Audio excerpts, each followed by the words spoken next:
지난 가을까지 마태복음을 연속 이제 강해를 했습니다. 그래서 이 마태를 통한 예수님의 생애를 따라왔었죠. 그러다가 연말 연시에는 이제 연말 연시에 맞는 주제의 말씀을 나눴고요. 그리고 그 뒤에 이제 십계명 강해도 하고 그렇게 했습니다. 오늘 다시 이제 마태복음에 돌아왔습니다. 네. 자, 오늘 본문의 배경은 예수님의 마지막 주간입니다. 그러니까 화요일에 성전에서 서기관과 바리새인들과의 긴 논쟁이 있었습니다. 그리고 다음 날 수요일은 이제 쉼의 날입니다. 쉼의 날. 주님과 제자들은 이제 베다니 마을로 돌아와서 이제 휴식을 누리게 되었습니다. 그런데 딱 한 명은 휴식이 없습니다. 누굴까요? 네, 유다입니다. 왜일까요? 이제 말씀을 나누겠습니다.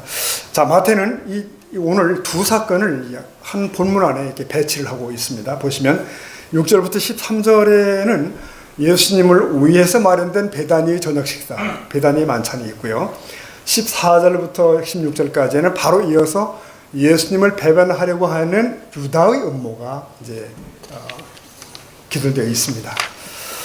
유다가 그런데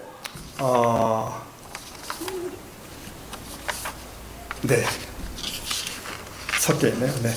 이 베다니 만찬에 관해서는 마태복음보다 요한복음이 훨씬 더 상세히 기록되어 있습니다. 그러니까 요한 12장에 의하면은 이 만찬이 6월절 6일 전에 있었던 거거든요.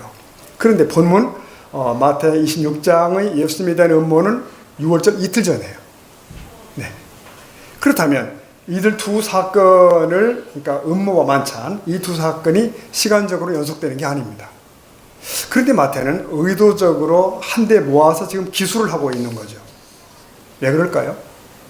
그것은 후대에 있는 우리들에게 더 선명한 교훈을 주기 위해서입니다. 즉 유다의 배신과 한 여인의 헌신을 극명하게 대조를 시키는 겁니다. 자, 주님은 전날 성전에서 논쟁의 긴 하루를 보냈다고 말씀을 드렸습니다. 그리고 수요일에는 쉬게 되셨는데 이날 가룟 유다는 주님을 이제 배반하기로 최종 결정을 내립니다.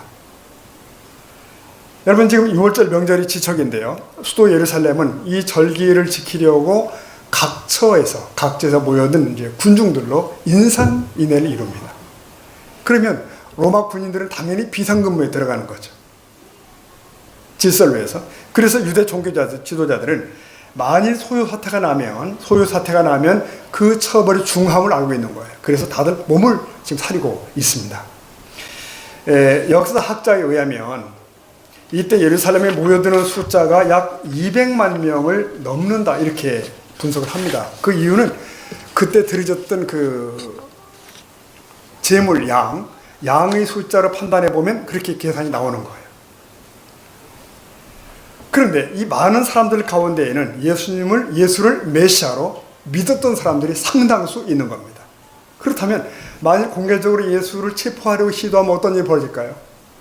군중 폭동 내지는 어떤 큰 사태가 벌어지는 거죠. 그래서 이 대제사장들은 7일간의 6월절 행사가 끝나고 운집했던 무리들이 고향으로 돌아가고 조용해지면 그때 예수를 체포하기로, 처형하기로 결정을 했던 거죠. 자, 그런데 저들의 예정은 모든 게 뒤바뀌게 됩니다. 그것은 뜻밖에도 예수의 제자 중 하나가 찾아왔기 때문에, 네, 유다입니다.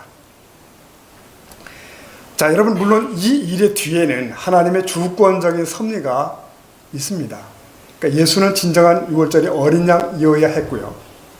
6월절이면 집 문설주에 양의 피를 바르는 이 의식은 죄인들이 예수 그리스도의 피로 구원받음을 예표한 거지 않습니까?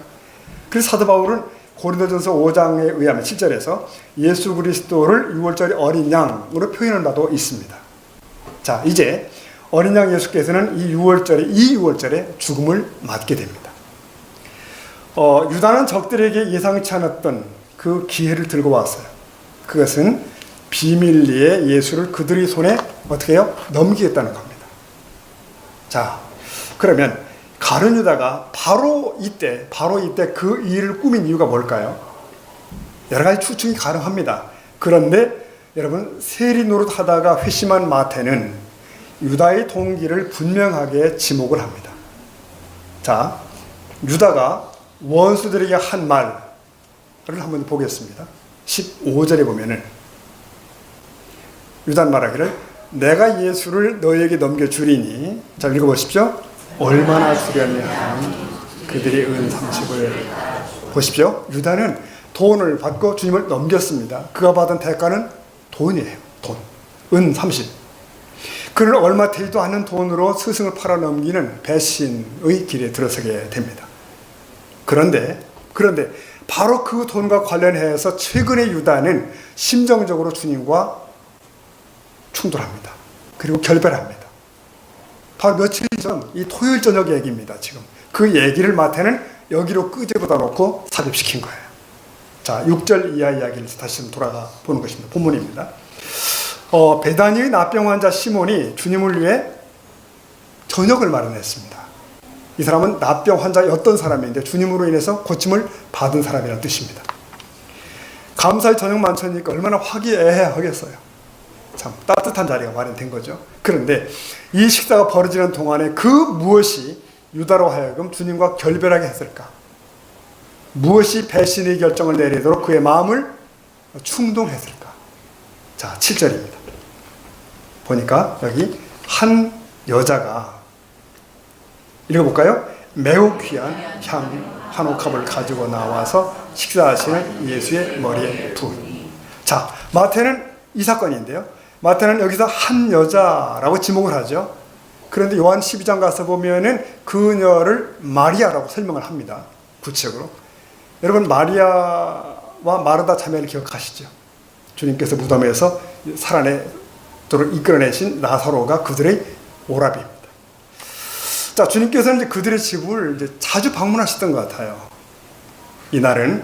근데 이날은 마침 주님께서 같은 동리의 시몬의 집에 초대를 받으셨습니다. 그러니까 이웃에 살고 있는 마르다는 당연히 와서 음식 수중을 같이 들은 것 같습니다. 여러분, 이런 일이 있을 때마다 마리아는 어떻게 했죠? 마리아는 언제 똑같습니다. 패턴이 주님 무릎 앞에 앉습니다. 그리고 말씀을 듣습니다. 이게 마리아의 자세예요. 때문에 마리아는 주님의 제자들보다도 주님에 대해서 더 잘 알았던 것이 분명합니다. 제자들이 흘려듣는 말씀들을 그녀는 마음에 간직한 거예요. 그래서 마리아는 주님의 죽음이 멀지 않았음을 아는 사람이 되었습니다. 마리아는 이제 주님께 자신의 사랑을 이제 보여드리길 원했어요. 조용히 차려서 일어난 마리아는 놀라운 일을 행하죠. 네, 그의 손에는 향유가 담긴 옥합이 들려 있었습니다. 마태는 그 향유를 그저 매우 귀한 것이라고 소설했습니다. 매우 귀한 것. 그런데 마가 14장 가서 보면은 이 향유를 나드 향이라고 설명합니다. 나드 향. 이 나드 향은 인도산 식물 나드의 뿌리에서 얻어지는 향인데 너무 귀하기 때문에 왕이나 귀족들에게 드려지는 향이었다. 이렇게 설명되어 있습니다. 자, 이제 마리아는 그렇게 준비했던 그 향을 가지고 주님께 다가왔고 옥합을 열고 주님의 머리와 발에 붓게 됩니다. 온 방 안에는 나드 향의 향내가 충만했겠죠. 네. 그리고 마리아는 자신의 머리를 풀어 주님의 발을 씻습니다. 이게 최고의 경외의 표시입니다. 아마도 실내에는 일단 엄숙한 정적이 흘렀던 것 같아요. 여러분, 이러한 마리아의 행위가 얼마나 주님을 놀라게 했는지, 얼마나 감격하게 했는지 모릅니다. 우리가 과연 그럴 수 있을까? 예수님께 대한 제자들의 무지를 생각해 보세요. 그리고 사람들의 오해가 가득한 그때입니다. 예수님은 공생애 내내 그렇게 외롭고 혹은 오해된 생을 사셨습니다. 그런데 여기 최소한 한 사람이라도 주님을 이해하고 있었다는 사실을 보십시오. 마리아입니다. 주님은 마리아의 행동을 기쁘게 받으셨습니다. 그렇다면 여러분, 제자들도 당연히 주님을 사랑하는 자들이기 때문에 마리아가 주님께 하는 행동을 기쁘게 여겼어야 될 거 아닙니까? 당연히 기쁘게 여겼어야 되겠죠. 그런데 그들의 반응은 어떻죠? 자, 우리 8절과 9절 보겠습니다. 제자들이 보고 분개에 이르되, 다 같이 보겠습니다. 무슨 의도로 이것을 하게 하느냐. 9절, 이것을, 네, 보십시오. 제자들은 어때요? 분개합니다. 왜 허비하냐는 거예요. 왜 낭비하냐는 거예요. 이 마리아의 행위를 전혀 이해하지 못했습니다. 이유가 뭘까요? 네, 제자들은 아직도 주님께 대한 이해가 깊지 못합니다. 어쩌면 그들의 사랑은 진지한 것이 아닌 것 같습니다. 그날 마리아가 부은 향유는 고가의 향유입니다. 그 향유 옥합의 가격이 300데나리온이랍니다. 여러분, 300데나리온은 노동자가 1년간 벌어들이는 액수였습니다. 그러니까 어때요? 큰 돈이죠. 큰 돈입니다. 근데 그 가격을 따지고 나선 사람이 바로 가룟 유다입니다. 요한복음에 따르면 제자들이 다 불평을 했어요. 왜 그러냐고, 왜 낭비하냐고. 그런데 유다가 이 분노의 주동자였음이 드러납니다. 이것은 자기들의 생각이 마리아의 행위와 배치될 때 일어나는 악한 감정이에요. 그들은 마리아를 막 질타하는 겁니다. 왜 이런 짓 하냐고, 왜 허비하냐고. 여기서 허비라고 하는 단어를 찾아보니까 값진 것을 쓸모없이 소모해 버림이라고 설명되어 있습니다. 그렇다면 결국 이 말은 제자들의 관심은 오직 그 물질의 액면가에 집착하고 있다는 거죠. 실로 그들의 물질 중심의 평가는 신앙 중심의 이 한 여인의 순수한 마음을 짓밟고 있는 거예요. 여러분, 이처럼 신앙적 무지는 자기 만용과 이웃과의 관계 파괴라고 하는 아주 부정적 결과들을 종종 만들어냅니다. 자, 성도 여러분, 여기서 우리는 굉장히 중요한 질문을 좀 해야 될 것 같습니다. 과연 무엇이 허비일까? 과연 무엇이 낭비냐는 거죠. 돌아보면 특히 옛 어머니들은 자식들을 위해서 일생을 다 바치죠, 그냥. 그러면서도 그것을 기쁘게 여기셨습니다. 그러면 그것은 허비일까? 그것은 낭비일까? 여러분, 낭비인가 아닌가 하는 것은 그 의미가 결정합니다. 근데 의미가 있는 일이면 낭비가 아닌 거예요. 의미가 없으면 낭비예요, 그것은. 여러분, 우리가 돈을 사용하는 것도 그렇잖아요. 액수가 중요한 게 아니고 그 의미가 중요해요, 늘. 우리가 개인적으로 봐도 그렇지 않습니까? 단돈 1,000원을 써도 쓸데없는 곳에 쓰면 그건 낭비죠, 허비죠. 하지만 1,000만 원을 사용한다 할지라도 정말 의미 있는 것을 쓸 수 있었다면 그것은 낭비일 수 없습니다. 만일 그것이 진정 주님을 기쁘시게 하는 것이라고 한다면 그것은 가장 귀한 의미를 담을 것입니다. 마치 땅의 보물을 하늘에 쌓듯이 그런 거죠. 여러분, 교회적으로도 그렇지 않은가 싶어집니다. 사실 구제나 선교한다, 이건 낭비로 보일 수 있는 것이거든요. 선교나 구제는 밖으로 나간 돈 아닙니까, 여러분?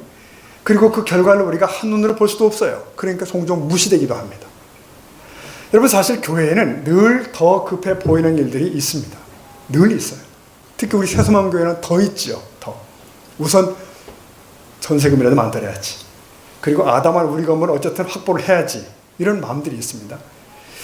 그러니 나가는 돈은 중지하고 아끼고 또 아끼고 해서 저축부터 하자. 이건 설득력이 있습니다. 그러나 정답은 아닌 것 같습니다. 여러분, 교회 안의 씀씀이는 할 수 있는 한 전략을 해야 될 것 같아요. 누구든지 교회 돈을 헤프게 써서는 안 되겠고 낭비해서는 안 되겠죠. 여러분, 교회 안의 씀씀이는 그렇게 돼야 됩니다. 하지만 늘 우리 코가 석자야. 우리 건물 만들 때까지는 아껴야 돼. 이게 법이 되면 그러면 우리는 교회의 사명을 놓치게 됩니다. 그냥 그저 돈을 모으는 집단이 되고 마는 거예요. 아무것도 못하고 아마 10년, 20년 세월이 그렇게 갈 겁니다. 여러분, 문제는 이겁니다. 주님의 관점입니다. 교회의 주인이신 그분이 바라시는 건 과연 무엇이? 이 질문이 필요합니다. 마라나타. 마라나타의 주님은 내년에 오실 수 있고요. 사실은 다음 주간에도 오실 수 있습니다. 이게 진리입니다. 이게.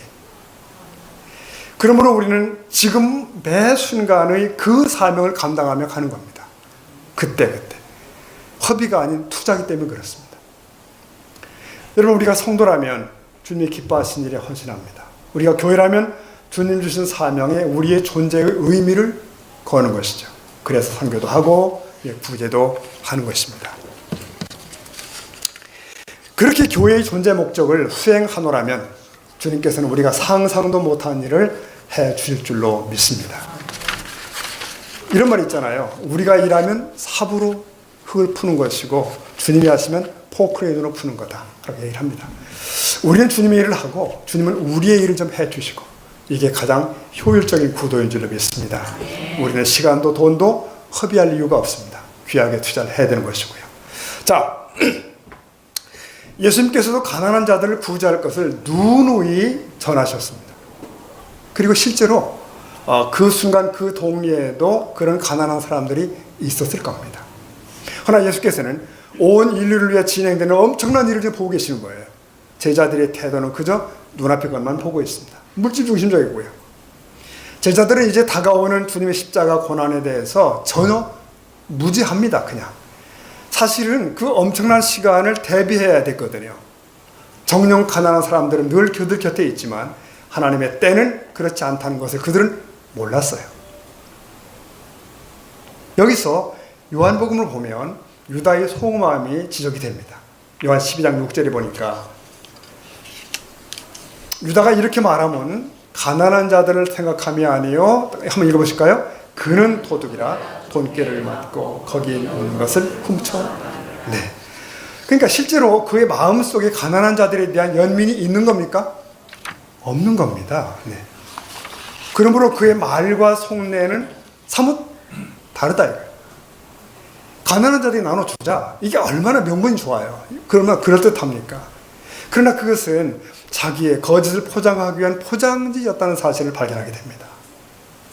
여러분, 구제는 필요한 것입니다. 좋은 것입니다. 그러나 그게 이 순간 최선인가? 여러분, 그것이 휴머니즘의 한계라고 생각합니다. 사람에게 좋은 것이 다 좋은 것이야. 과연 그런 것일까? 그러나 이 유한한 인생들이 하나님의 일에 참여할 수 있다면, 하나님의 명예를 높일 수 있다면 그보다 더 고귀한 일은 없는 줄로 믿습니다. 근데 마리아만 그걸 알고 있는 거예요. 지금 마리아만이 그것을 알고 있었습니다. 그래서 그는 비싼 향유를 붓는 헌신을 감행하는 겁니다. 그런데 그 헌신이 지금 비웃음 받게 된 겁니다. 그래서 예수님께서 나서서 마리아를 옹호하시게 됩니다. 10절 보면은 예수께서 아시고 그들에게 이르시되, 다 같이 보겠습니다. 너희가 어찌하여 좋은 일을 하느니라. 아멘. 자, 보십시오. 그가 내게 좋은 일을 했느니라. 여기서 이 말은 그저 선한 일이다 그런 뜻이 아니고요. 예수님 자신이 기쁘게 받으실 만한 특별한 일이다 그런 뜻입니다. 그러니까 영원히 기억하고 인정할 만한 행위라는 말씀이에요. 여러분, 예수님의 이 같은 신적 인준에 의해서 받아들여진 이 일을 누가 비난할 수 있는가? 과연 누가 비난할 수 있겠는가? 그것은 모든 사람들이 모범이 될 만한 아름다운 행위입니다. 그러나 아직도 깨닫지 못한 제자들을 위해서 주님은 설명을 시작하시는 거예요. 뒤에 보면 11절 보면은 얘들아, 가난한 자들은 항상 너희와 함께 있거니와 나는 항상 함께 있지 아니하리라. 12절 보겠습니다. 이 여자가 내 몸에 이 향유를 부은 것은 여기서 예수께서는 가난한 자들에게 구제하는 것하고 예수님 자신에게 사랑을 표시하는 것을 구분시킵니다. 구별시킵니다. 가난한 이웃을 구제할 시간은 남아 있습니다. 그러나 주님께서 맞이하는 지금의 상황은 매우 특수한 것이에요. 매우 특수합니다. 이 여인은 그 순간을 올바로 포착한 거고요. 여러분, 유대인들의 그 전통적 관리에 의하면 장례 절차 가운데 시신에 이 기름 바르는 의식이 있다고 합니다. 한번 여러분 생각해 보세요. 부활절 아침에 세 여인들이 이 시신에 바를 기름을 들고 뛰어가잖아요. 무덤으로. 근데 가니까 주님이 안 계신 거예요. 부활하셨거든요. 자, 그렇다면 이 베다니에서의 기름 부음이 예수님의 장례에 있어서의 유일한 기름 부음입니다. 마지막 기름 부음이었어요. 여러분, 그래요.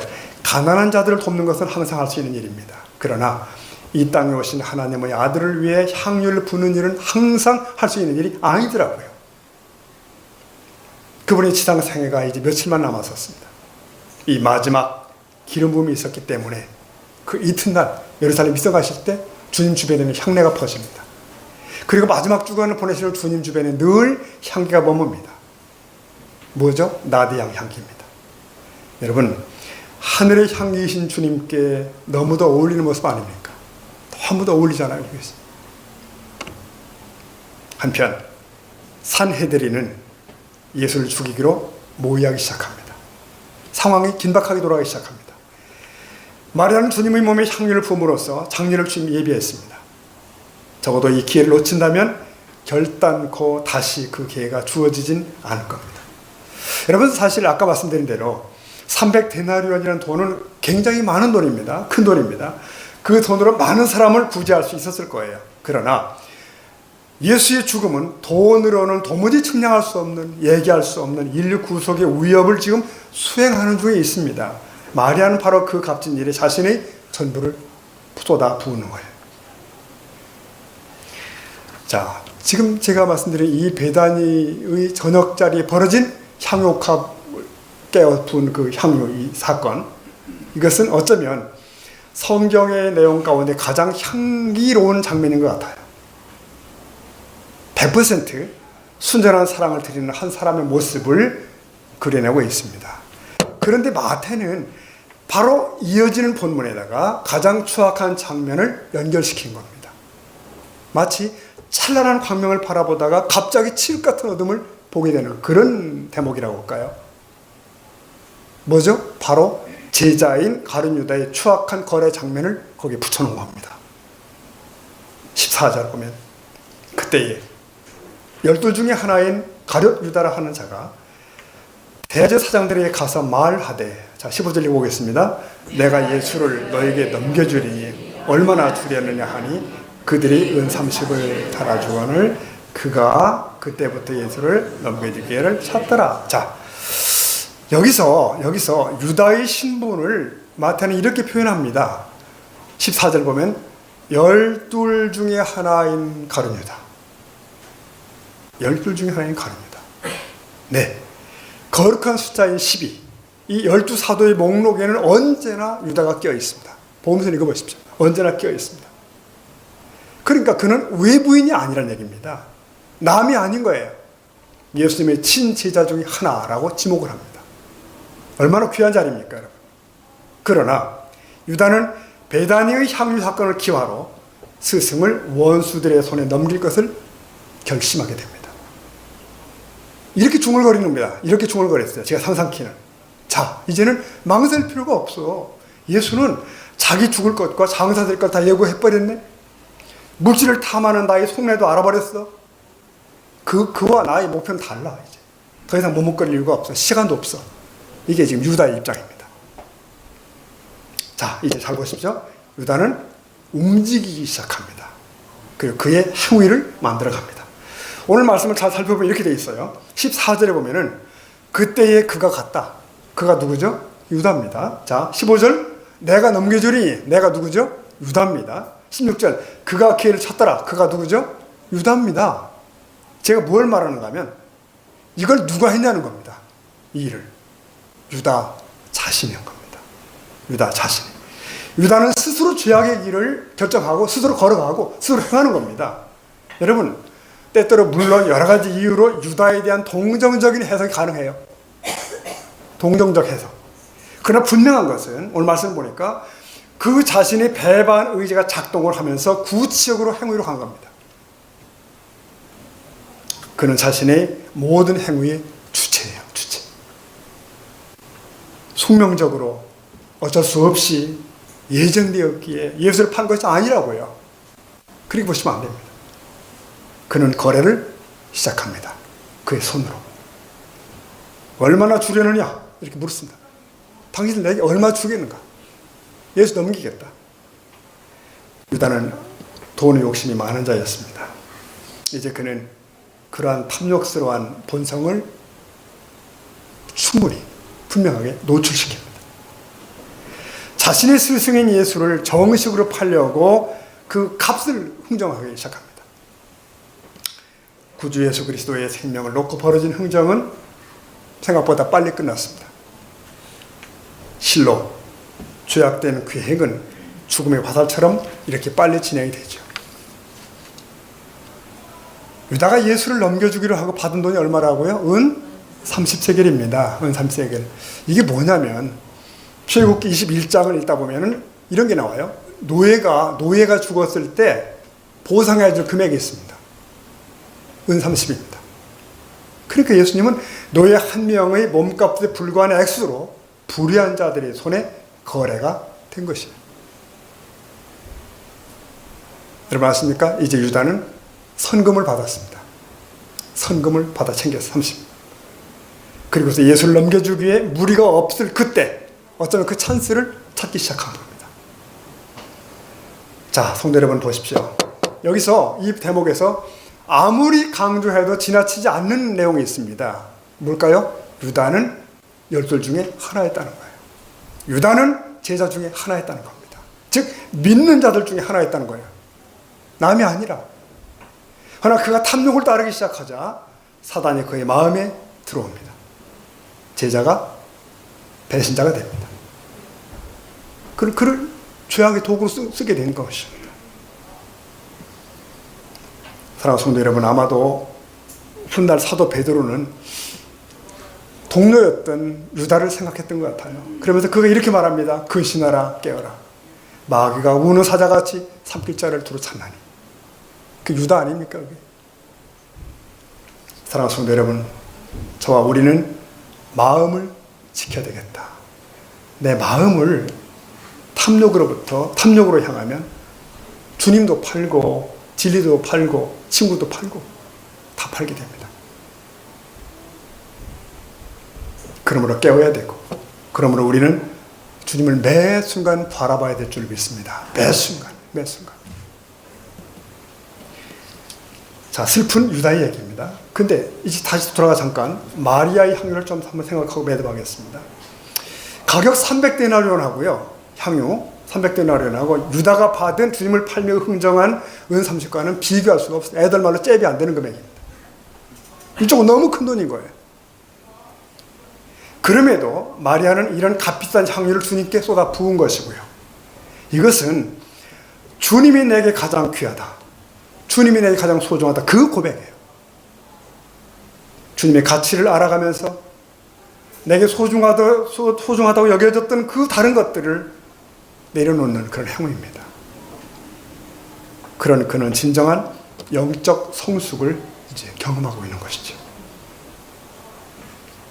이런 사람은 시간도 돈도 혹은 능력도 다 다르게 쓰기 시작합니다. 관점이 다르니까요. 예수님 때문에 그렇게 변화되는 나를 발견하는 것보다 기쁜 일은 없습니다. 그것이 바로 신앙의 성장입니다. 그 변화와 기쁨이 여러분에게 저에게 충만할 수 있기를 축원합니다. 주님은 이렇게 한 여인에 의해서 그 가치를 인정받으신 거예요. 당시 누구도 주님의 가치를 이렇게 평가하는 사람이 없었다고 봅니다. 그러나 이 여인은 자신의 가장 소중한 것을 아낌없이 드리는 걸 통해서 주님의 가치를 인정하고 그리고 고백을 한 겁니다. 여러분 생각해 보십시오. 사람들도 자기의 가치를 인정받을 때 어때요? 행복합니다. 훌륭한 작가의 작품은 그 이름 때문에 엄청나게 비싼 법이고요. 그것은 그 작가의 가치를 나타낸 것입니다. 여러분 자녀들이 자라나서 철이 점점 들면서 이 부모님의 가치를 바로 알기 시작하는 일이 있죠. 그러면 부모님의 마음이 굉장히 뿌듯해집니다. 그때. 그날 우리 주님은 마리아로 인해서 기쁘셨습니다. 주님의 가치를 높였거든요. 주님은 정말 향유옥합보다 천배만배 귀한 분이에요. 마리아는 그 주님의 말씀에 청종하여 주님의 장례를 준비하는 헌신, 거기에 주님이 또 감동하시고, 그래서 주님이 이렇게 선언하셨습니다. 여러분 13절 오늘 끝절 말씀 보면은 주님 말씀하시길 내가 진실로 너에게 이르노니, 같이 보겠습니다. 온 천하에 어디서든지 이 복음이 전파되는 곳에서는 이 여자가 행한 일도 말하여. 아멘. 이 구절을 보면 이 말이 생각나요. 그 후로도 영원히, 그 후로도 영원히, 이런 말 있잖아요. 맞습니다. 그냥 잊혀져 버릴 수도 있는 한 여인의 헌신이라고 볼 수도 있습니다. 그러나 그것이 구속사의 한 모퉁이가 될 만큼 인정되고 영원히 기억된다는 것은 놀라운 일이에요. 주님이 그렇게 아주 못을 박았습니다. 주님의 죽음을 장식한 이 여인의 행위는 복음과 함께 영원할 것입니다. 그렇게 말씀하셨어요. 실로 마리아는 우리 모두가 해야 할 일을 앞에서 대신한 것 같아요. 몸으로 보여주신 것 같아요. 바로 이거다. 주님은 여인이 내게 좋은 일을 했다고 평가를 하셨고, 복음이 가는 곳에는 함께 간다. 저를 기념하리라. 이렇게 보증하셨습니다. 정말 귀한 평가를 내리셨어요. 그것을 낭비라고 비난했던 제자들, 특히 유다에게 주님은 훗날 이렇게 말씀하셨습니다. 그는 차라리 낳지 않았으면 좋을 뻔했다. 그러니까 유다는 낭비된 생을 산 거예요. 정말 허비 자식입니다. 그는 그런 삶. 여러분 기억하십시오. 마리아는 예수님이 발 아래에서 말씀을 듣는 자였다는 사실, 그리고 그 말씀대로 믿고 그 말씀대로 행할 수 있는 기회를 샀다는 것. 예수님도 이 위대한 기회를 산 여인이 복음과 함께 전파될 것을 예고하셨고요. 참 흥미로운 거 하나는 요한복음 11장 1절을 보면은 베다니 동네, 베다니를 마리아와 그 자매 마르다의 마을이라고 명명하고 있다는 거예요. 이것은 그 베다니 그때 그 본문에 기름 부음 사건이 있고 나서 60년 후의 기록이거든요. 이 요한복음은. 그런데 그런 기록을 남기는 거예요. 마리아가 살았던 베다니가 마리아촌으로 불림으로써 주님 말씀하신 저를 기념하리라. 그것이 성취가 된 거예요. 되기 시작한 거예요. 그리고 오늘 지구 건너편 우리 새소망교회에서 마리아 얘기가 전해짐으로 성취가 되고 있습니다. 또다시. 자, 사랑하는 성도 여러분, 우리는 오늘 마리아의 헌신과 유다의 배신 사이에서 살아가고 있습니다. 매일 매 순간 그 선택에 우리는 직면합니다. 예수님의 가치를 어떻게 알고 사느냐에 따라서 우리 자신의 가치도 결정이 됩니다. 내 인생의 가치는 예수님이 내게 얼마나 소중한 것인가에 의해서 결정이 나는 것입니다. 자, 저와 여러분에게 우리 주님은 과연 어떤 분이십니까? 어떤 분이십니까? 우리 같이 기도하겠습니다.